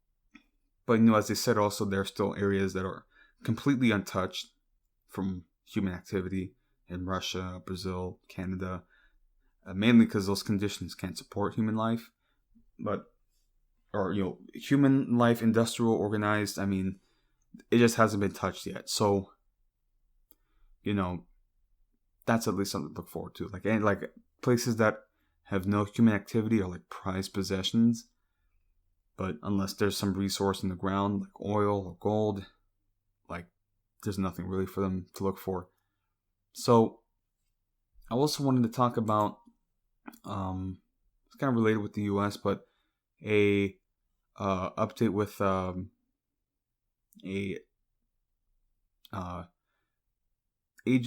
science agency for the U.S. So the U.S. National Oceanic and Atmospheric Administration, or NOAA, has hired a climate change denialist to a senior position, and it's a sign that Trump is trying to gain more control of these agencies. yeah, so I'm reading this from sciencemag.org. So David Legates, I should say, a geography professor at the University of Delaware, has a long history of questioning fundamental climate science and has suggested that an outcome of burning fossil fuels would be a more habitable planet for humans. So not only is he a climate denialist, he's an accelerationist. Oh. Oh. Oh. I'm sorry, I just needed a moment for that. But oh, he's an accelerationist. Oh, I love it. I love it. Hey, I mean, we did find signs of possible signs of life on Venus. So maybe that's where he's getting it from. Oh, okay. He was hired as Deputy Assistant Secretary of Commerce for Observation and Prediction, according to a report by NPR. The move marks an escalation within the Trump administration to undermine the agency's ability to warn the public of climate risks, observers said. Wow. Oh, this is why I don't like Trump. And you saw that other conference where he was talking and he's saying, or they're talking about the West Coast fires, and all the people are saying, well, this is an effect of climate change, but yada yada. And then he says, well, it'll get cooler. And they're just like, the science doesn't point to that. I wish the science, yeah, he's just like, the science doesn't know. I'm like, oh my gosh. Oh, fucking boomers. Everything that's happening now is a consequence of their generation's inaction. And it wasn't a secret. Like, this stuff has been pretty well known. It's just denial. They're in denial because they realize the only way to stop this, truly stop it, is to throw away this wasteful lifestyle, this industrial lifestyle, and they don't want to do that. Oh my goodness. That caught me off guard. Because when they say climate change denialists, I was just, and I should read these articles beforehand, but I certainly like, just, having this reaction of just like, what? But more habitable planet for humans, burning of fossil fuels will create a more habitable planet for humans. I love it. I love it. Okay, but enough of that. I'm just, wow. Noah, but that's what they're going to do. They're going to keep hiring these experts and officials that are paid off by these industries and corporations, so that they can justify, well, you see, there's not this environmental effect. In fact, it's never been better. There's been more polar bears than ever. What are you talking about? But what's happening also is that, so this is what they're doing. They're saying that it's not happening. There's no extinction event. There's no climate change occurring. But there's going to come a point where you can't deny it anymore. You can't deny it anymore. And so what's occurring now is that biologists warn, reading from mangabay.com, biologists warn of extinction denial, and it will become the latest anti-conspiracy or anti-science conspiracy theory. So they're denying that climate change is occurring, that things are going south for biodiversity and for the health of the planet. They're in complete denial about that, or they're getting paid to say that it's not happening. And now they're denying what's going to happen is, okay, they're denying that the animals are going extinct and that they're dying off. And here's what's going to happen. Here's what's going to escalate to a little prediction. They're going to completely deny that these animals ever existed. And they're going to erase any kind of mention or memory of, say, elephants or gorillas or, just all these different animals that are dead. Because what's the point? They're dead. So, but, you can't acknowledge that there was ever an extinction event. How can something be extinct if it never existed, right? And then, dude, that will be a nightmare dystopia when that happens, when they start denying and erasing, like 1984 level, honestly. So, Okay, so reading, right, quote Mangabe, there's a growing refusal by some groups to acknowledge the ongoing global extinction crisis being driven by human actions, conservation scientists say. These views are pushed by many of the same people who also downplay the impacts of climate change and go against the actual evidence of widespread species population declines and recent extinctions. Scientists say this phenomenon will likely spike again this week, since a major convention of biological diversity report is due to be released. The authors of a new report on extinction denial advise experts to proactively challenge its occurrence and present the cold, hard scientific facts. Quote, continuing, biodiversity scientists are being urged to fight the creeping rise of extinction denial that has spread from fringe blogs to influential media outlets and even into a U.S. congressional hearing. The call to arms came in a paper published in Nature, Ecology, and Evolution last month by Alexander Lees, a senior lecturer in conservation biology at Manchester Metropolitan University, and colleagues. Quote, many of the same individuals that routinely seek to downplay the impacts of climate change have written articles understating the biodiversity loss crisis, Lees says. Denialists have sought to obfuscate the magnitude of both extinctions and loss of bioabundance, end quote. So, yeah, they're just completely denying that these animals are dying off, that we're losing our wildlife and our biodiversity. And people buy it up. People don't question it. They're just, yeah, all right, everything's fine.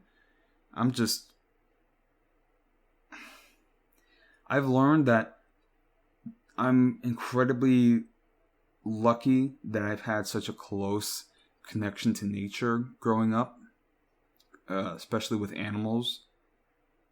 Because, like, there are moments where, like, I see an animal and people don't know how to behave around it.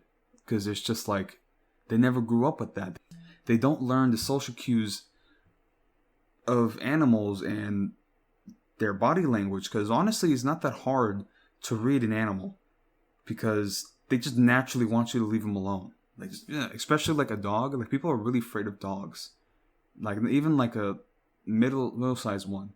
You just gotta read them, because, you know, it's very easy to gain their trust if you were actually nice and good to them.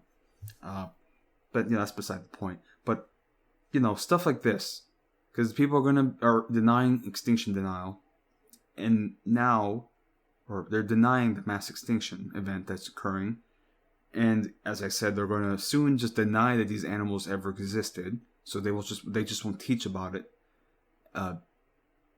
It's insane, and I'm sure these are the same people who they believe, oh, well, the bones of dinosaurs is a test of faith. You know, and you know, I don't mean to be offensive to religious people, but there's a lot to do with that creationist, you know, aspect of, well, you see, you know, dinosaurs lived together. I don't understand how anybody can be anti-science and proud. It's like, oh, I'm anti-breathing. Like, that's what it sounds like to me. Like, like, excuse me? So, yeah, I don't know. So, yeah, people are just in denial and detached from reality, because only a person who has no grasp on reality would listen to a person, so-called expert, and be like, this guy knows what he's talking about. Wow, yeah.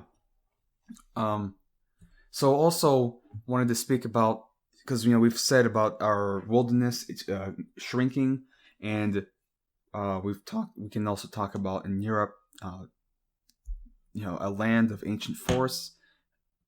Now reports coming out that they're in a perilous state and that they need help. So, reading from The Independent, a new assessment of Europe's remaining old-growth forests, the pocket of undisturbed ancient woodlands where humans have had minimal impact, reveals that they are in a perilous state and lack proper protections.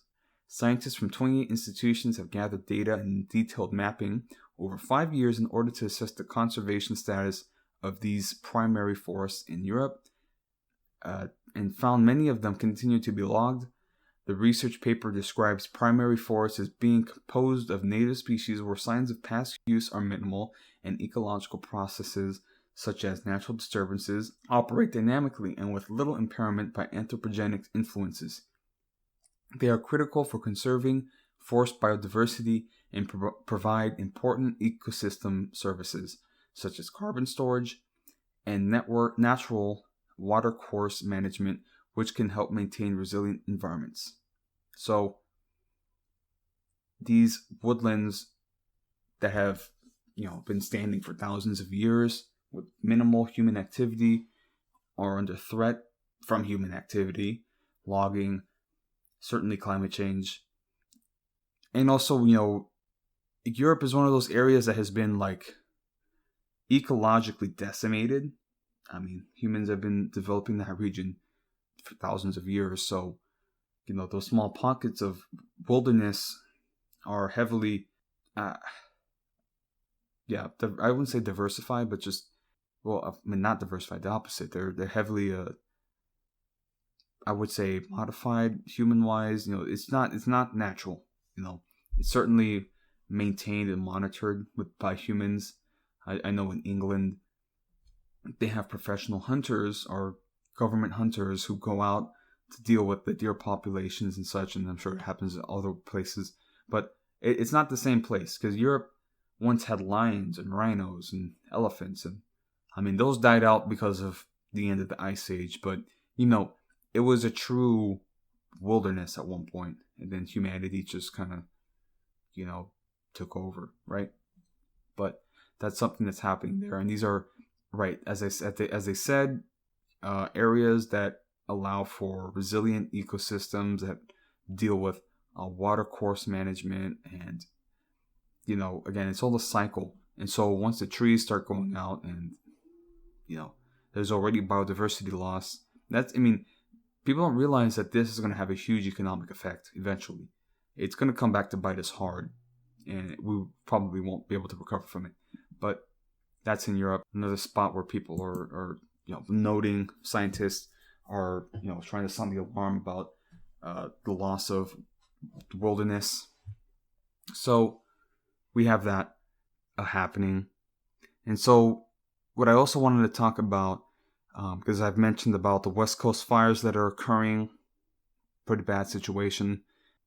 But I also want to talk about just fires in general worldwide, because it's something to look at. So I'm using the NASA Earth observations, and it's a map of active fires. And so I have it from the last month for October 2020. And so I'm looking at this map, and I'm seeing that areas such as Brazil, the Amazon, are bright red or orange, signifying that there's been fires escalating in the last month. And we're talking about fires happening in the West Coast, but I look at the West Coast, and it's still it's bright, but it's not as bright as places like in Brazil or in Argentina as well. Just fires breaking out in South America, and then also fires breaking out in Africa. That's something that's been overlooked as well. And also in Africa, we've had flooding. I'll talk about a little bit more, but so we have fires breaking out in South America and Africa, and also fires in Siberia and in Europe. And soon enough, we're going to have fires in Australia, without a doubt, because now their summer is starting to kick up, and it's going to get bad. Because they lost billions of animals in the last fire, so their ecosystem has been decimated. And I think that's what these fires do. They just burn through and decimate the ecosystem. And you might have the plant life that grows back, because some plants need that fire to help them grow, or fertilize the soil. They're specifically evolved for it. But places like the Amazon, they're worried it's going to increasingly turn into a savanna, which could have dire consequences for our oxygen production. But that also comes from phytoplankton, and then we can talk about ocean acidification, but we're not on that right now. So, active fires breaking out in 2020, a bit all over the place, but that's just something to look out for. And I also talked about floods occurring in Africa, record level floods.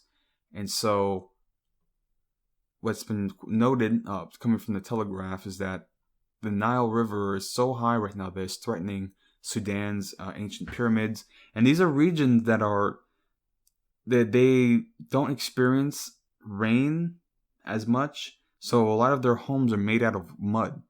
They have this mud, and so imagine you're getting rained out to the point where your house is turning into, because it's dirt, but then it's just turning into mud, and you don't have a home anymore, right? I think also there was some flooding that occurred in Yemen, and they have like really ancient cities that have been around since like BC times, and they're getting flooded out, and their homes are just collapsing because it's made out of like dirt and bricks, mud. Anyway, so reading from the Telegraph, quote, as forest fires turn California skies an apocalyptic red, vast swaths of Africa are being submerged by once-in-a-lifetime floods. From Ethiopia and Sudan to Nigeria and Senegal, torrential rains have displaced well over 1 million people and are threatening already vulnerable food supplies. In Ethiopia, over 500,000 people have been affected after several rivers, including the Blue Nile, broke their banks. Some people recorded the heaviest rains in a century, according to Seleshi Bekele, Ethiopia's water and irrigation minister. Officials say the floods have killed animals and destroyed homes and crops in a way not seen in decades. About 200,000 people have been left homeless in at least 5 of Ethiopia's 10 regions, said Mr. Bekele. Downriver, the devastation in Sudan is immense. Earlier this month, the rains destroyed over 100,000 homes, killing more than 100 people. So, yeah, the river, they're just getting record flooding, record rain, precipitation, and that's something that they're not ready for. Flooding, homelessness, it's going to affect their crops as well.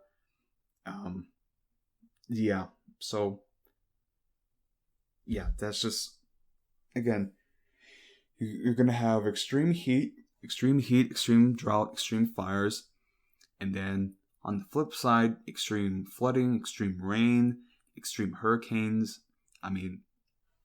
We have run out of names for our hurricane season, and now we're using the Greek alphabet. So, as I said, we had Hurricane Sally that came through, and I hit the panhandle for Florida, Alabama, and such.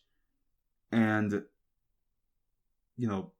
that wasn't so much with the wind damage, but it was certainly coastal flooding, a lot of activity there, storm surge. So they had to deal with that. And now we have Tropical Storm Beta hitting us at the moment. And what I noticed about Beta is that it formed in the Gulf, but not like deep in the Gulf, like right next to the Caribbean. Like it was right off of the coast of Mexico. So, I'm no meteorologist, but when I was growing up, I remember hearing or being told that storms primarily formed off the coast of Africa in that west coast area. But now we're seeing more and more storms occur in the Gulf, and it's due in part due to weather patterns. Well, I should say, of course, weather patterns, but the warming oceans. So actually, let me look at sea temperatures in the Atlantic. So I have this app where I can look at sea temperatures, and they have it in degrees Celsius, and the Gulf Coast is orange at about like 30, 31 degrees Celsius, which is pretty warm. It's very warm waters, and that's certainly prime for storms to break out. But we're gonna see how far this hurricane season goes. But as I said, it could very easily, it will go into October. Who knows about November? But we have Tropical Storm Beta here that's bringing some rain. Right now in my area, it's just cloudy, but I'm just keeping an eye on the radar because I see these bands, and I don't know exactly where it's going to go. It could be that the storm is going to stagnate, so in the next couple of days we could see some rain in Houston. So who knows what that's going to bring, because they're just susceptible to flooding. And a tropical storm like this can drop a lot of rain. It really could. So we'll have to see. But that's just something to, something to look forward to. So that is the natural segment that we got. And that's just some stuff that I wanted to talk about.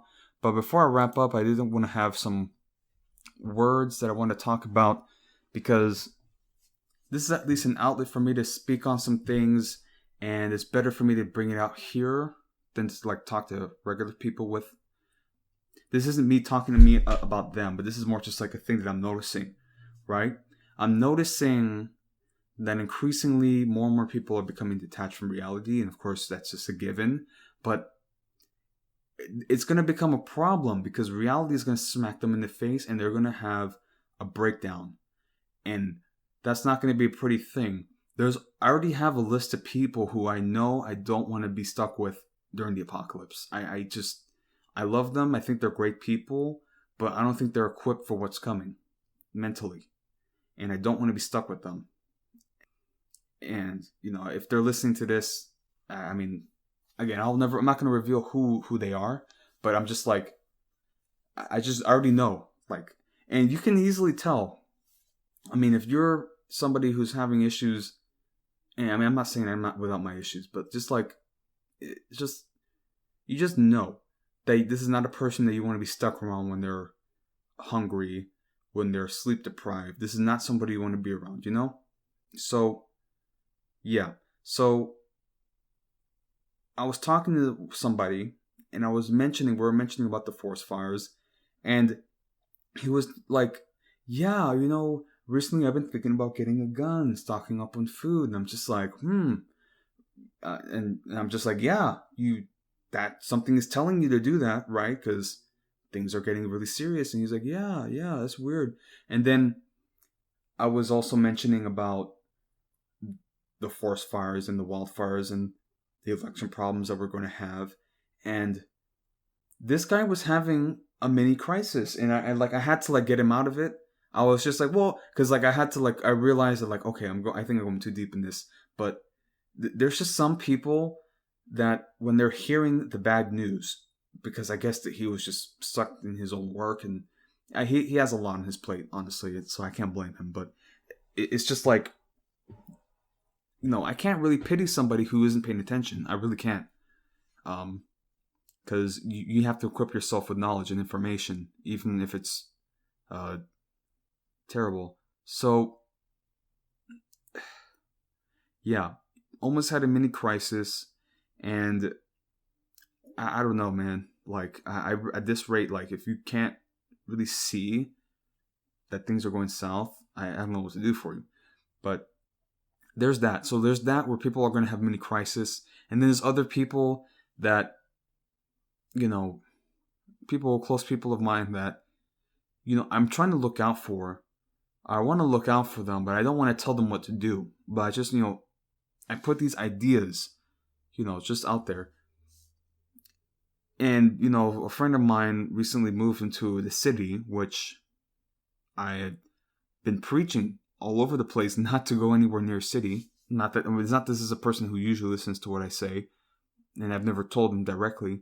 But when I went to go visit them, trying to get a lay of the area, it's not a bad spot. It's very obviously gentrified because there's some like wooden rundown places that were clearly, held on to from the last people. So it's just like you're seeing these, yuppie, brunch spots, and then right next to it there's like a wooden building, wooden house from the 50s that's run down that people weren't able to sell. So I'm just like, okay, this is the type of area that we're at. And then this person has also told me that their roommate almost got carjacked, and that people broke into their car and stole their laptop, or I should say textbooks. So I'm just like, okay, like this is an area. Okay, I've been saying, like, I have to circle back. Like, okay, so I've been saying not to go near the city because it's crime ridden and dangerous. And then you move to a city, like smack dab in the middle, and already you're, getting harassed by crackheads, by robbers. Like, shock Pikachu face. What? Like, and again, it's not that people have it coming to them. Nobody deserves that, but it's just like, you're clearly not paying attention. You're not paying attention. And then I'm in this place, and like my mind now is just wandering to like, what are the supplies? What did they got? And they had no water. So they're like, that's another thing too. When I go to somebody's place and you make me drink tap water, like my respect dives immediately. Like, you fucking, like, you don't have just a water tank? Again, I can't blame them, because I guess some people just don't know. But it's like, come on, you tap water, really? I sound like such a fucking hipster like that, but I'm just like, but I realized that, like, if this person had to bug in, they are not gonna last 3 days, like, because if they're still gonna have running water, which once that's gonna go away pretty quickly, honestly. But I'm just like, and I can't say anything. I said, hey, maybe you should get a gun if you're gonna stay here, and they're just like, how, like, how dare you bring that up? How dare you bring up buying a gun, living in the middle of a city as the economy collapses and crime is rising? How dare you, especially in Texas where you just need a background check and you're done. How dare you mention owning a gun? Just like, oh my God. So, I mean, not that they said that directly, but that was the sentiment of the response. Like, no, I'm not gonna waste my money like that. It's just like, how dare you? And this, I don't know, man. This is a person who talked about buying a gun before me. So I don't know where that change happened, or suddenly they're above buying the gun. But anyway, it's not for everybody, I guess. People, because it would force them to acknowledge that things are getting bad. That's really what it is. And that's why some people act high and mighty. Like, you think the world is ending? What makes you believe that? It's just like, okay, you're in another world. So that's happening there. But so I'm noticing that where people are increasingly detached from reality and don't know what they're seeing, or they lie to themselves about what they're seeing. And then I'm also noticing a dynamic that's occurring with relationships. And so, I should be upfront. I haven't had the most success with dating. Actually, no success whatsoever. But I blame that, I don't blame women, of course. I don't, I love women. That's why I try to date them.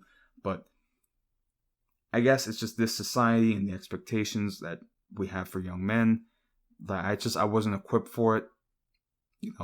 I guess I was also very timid because, women like alpha males and assertive men, and I've had to learn that that's just the fact of life, and that's something that I have to build myself towards. Because I've been in moments where, like, I've had a good relationship with somebody, or a good friendship, but then when I tried to escalate that, I guess I turned into a simp, because I was just like, because I didn't want to do the wrong thing. I was so worried. I didn't want to make her uncomfortable, and the girls noticed that when you're like, and that's something that I still kind of do today. So it's just something that I have to figure out. But another thing too, because I've been listening to on YouTube Better Bachelor. I like him a lot. I feel like listening to him, I'm discovering this ancient knowledge that has been lost, and I'm just like, like the Ark of the Covenant, and just like, oh, but I finally, and it should have been obvious. I don't know why I've never been told this by anybody in my personal life, why I have to turn to strangers on the internet. But yeah, women just don't date down. They don't date down. And that's going to be an interesting dynamic because, yeah, we see statistically that women do graduate more than men, and are more likely to get hired than men, honestly. And if women start, like, she could be making six figures and she still wants a guy who makes more than her. Like, at a certain point, it's just what? And I'm not saying I've ever been in that position because I have many flaws, right? But at the same time, like, there's some women that, like, your mere existence is almost an insult to them. If you're walking and minding your own business and then there's an attractive woman, like, I'll go out of my way to avoid them and to ignore them. And even then, it's like, they're just like, how dare you walk in my presence? It's like, what? Like, I actively want to leave you alone. Like, that's my thing. There are guys that when they see a attractive woman, they kind of puff their chest, they walk a bit differently, they're trying to get their attention. I'm just like, get the fuck away from me. And it's not them, it's merely just like, I want you to feel as comfortable as possible, so I'll leave you alone and I'm going to do my business, go about my business. But I don't know. That's the way I've behaved in the past, and I do need to change that. Because for the most part, like, I just don't care. Like, but I don't know why I'm talking like this. But what I mean about, like, relationship dynamics is that what I'm seeing an increase where guys are in a relationship and they're whipped. And, it's one thing to be in a relationship, right?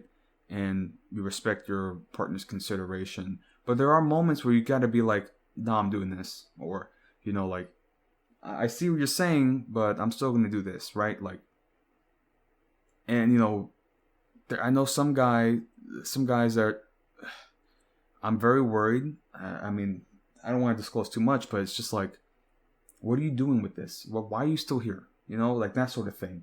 Like, I don't know. And this has serious implications for our society. So you have a group of men that want nothing to do with women. They're done with dating because women don't date down, or they have too high of an expectation because they want the perfect guy. And especially in a society where, with Tinder, look, man, like, I could match with somebody on Bumble, which is an app where she has to text me and I'll get ghosted. So even when it's her job to initiate contact, she still won't do it. So that's what it's like to be a guy dating. And I'm not the only one who's had this happen to him. And I don't take it personally at this point. I just realize this is the game, right? And then it sucks because you get so desensitized to this, and then something legitimate could actually be in front of you, but you're so traumatized by your experiences is that you're just hesitant. I'm just like,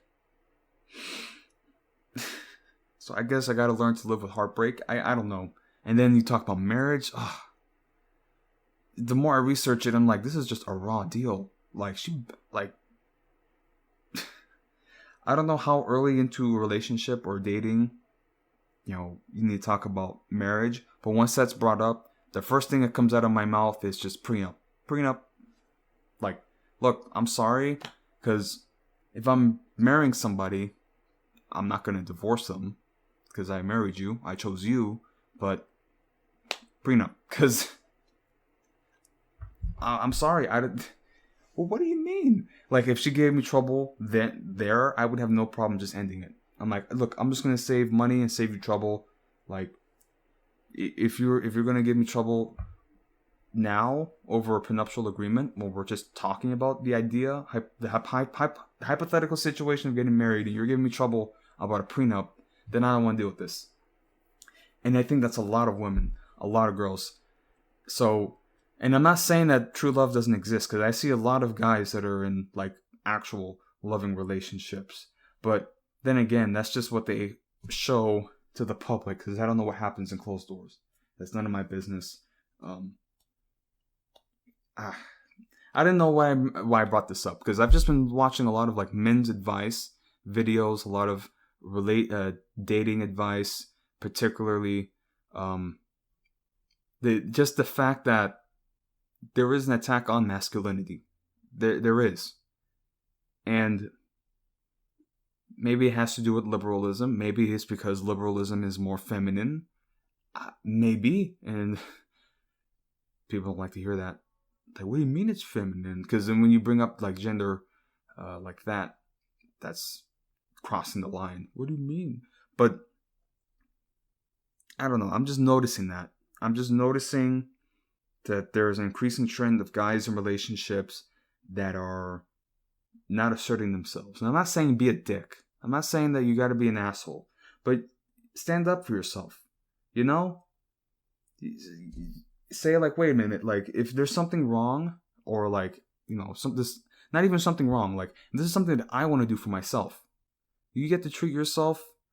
And, you know, if she gives you trouble from playing games, I don't know if she does. There's a lot of girls that are okay with that. So that's what I'm trying to find.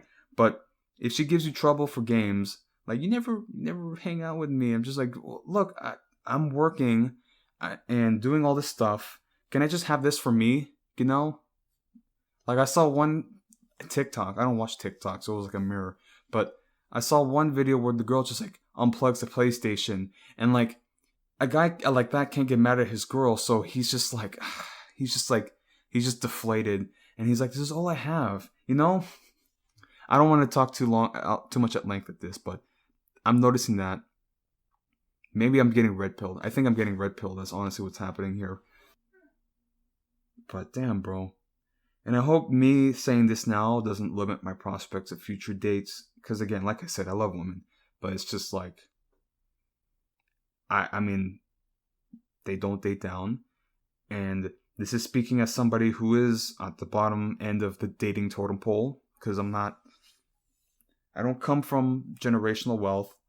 I'm not a star athlete. I'm not a movie star. I certainly don't look like those either. I have my intelligence, so that gets me a long way, in fact. But, you know, a part of me does say that I do need a steady income and steady finances, but also I would much rather find somebody now than, you know, when I actually have success, because then that's what they really want, is the finances and, you know, the sugar daddy, right? So there's that. And then there's also this prospect of children, you know. And I go back and forth on that a lot, honestly. But I don't want to talk too much about that. So that's just what's happening there. And those are my thoughts on some things that are occurring in this episode. You know, I probably missed some things, you know, had some, you know, I you know, as I say, you know, I try to release it every 2 or 3 weeks. So this is just another update on events in the world. I mean, I get almost all my information. Not that it's, you know, it's not credible, but at the same time, like, usually, like, it's after enough stories, it adds up. But I do get a lot of my information from Reddit, the R Collapse subreddit. This is Collapse Talk. But I don't want this to be like the official voice of Collapse Talk or the Collapse, because they have other podcasts like Ashes Ashes, you know, the other prepper channels. So I'm just another voice in the, I guess, doomer community. But yeah, so with that being said, so I have, if you want to support this show and if you think it's worthy, I have a Patreon. And for some time I wasn't able to figure out how to change the prices, so I've changed the prices. And for $1, that's really the base minimum that I'm asking.